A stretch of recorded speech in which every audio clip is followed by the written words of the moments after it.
isa sa pinaka-vulnerable na bansa sa climate change. Kapag tumindi ang bagyo o tagtuyot, nawawala ng trabaho, kita ang magsasaka at mangingisda dahil sa epekto ng climate change na tumatama sa ating komunidad.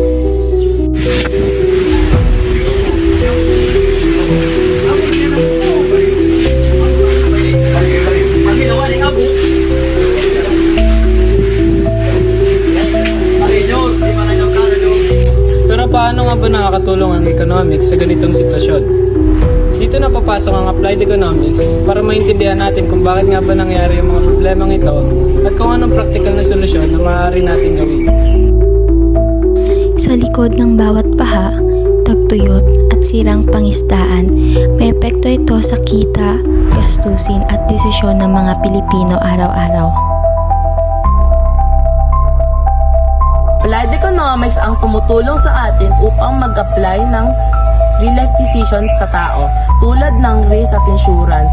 Kapag nasalanta ng bagyo ang mga pananim, hindi agad ito kayang bawiin ng mga magsasaka gawa ng pagtaas ng cost sa pag-recover. Dahil dito, nawawalan sila ng pinagkakakitaan sa buhay at kadalasan wala silang mga access sa credit cards or insurance. Habang mas mataas ang risk, habang mas nahihirapan sila na magdesisyon na mag-invest ulit para sa kanilang pinagkakakitaan. Ito natin makikita kung paano nga ba nagagamit ang applied economics sa totoong buhay. Gumagamit tayo ng mga economic tools tulad na lamang ng cost-benefits analysis, incentives, microinsurance at diversification upang mas maging handa ang magsasaka sa epekto ng climate change. Ano nga ba ang pinakamatinding problema ng magsasaka kapag may bagyo? Ito ang pagkasira ng mga pananim at wala pang pang-recover upang makabawi.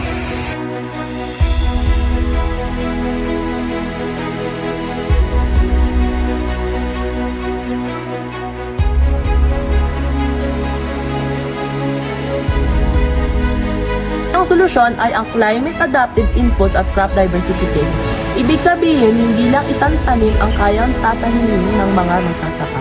Pwedeng ipagsabayin ng short cycle crops tulad ng gulay at ang salt tolerant rice na mas kayang mabuhay kahit may bagyo or may alat sa lupa. Pangalawang solusyon ay investment sa early warning systems at social safety nets katulad ng conditional cash transfers. Kapag may maagang babala, nakakapaganda ang mga tao bago pa man dumating ang bagyo. Nakakapag-ani ng mas maaga, nakakapag-evacuate, nakakapagligtas ng mga gamit. Applied economics give us tools para makita ang trade-offs at piliin ang pinaka-cost-effective solution mula sa insurance, diversification hanggang sa infrastructure. Kayo, umaksyon! Local climate smart programs, join school info drives, share livelihoods alternatives, throw fisher folk, and push for policies that fund resilience. Small steps plus smart policies is equals to protected livelihoods. Kung magtutulungan tayo, maliit ang pinsala at mas mabilis ang recovery.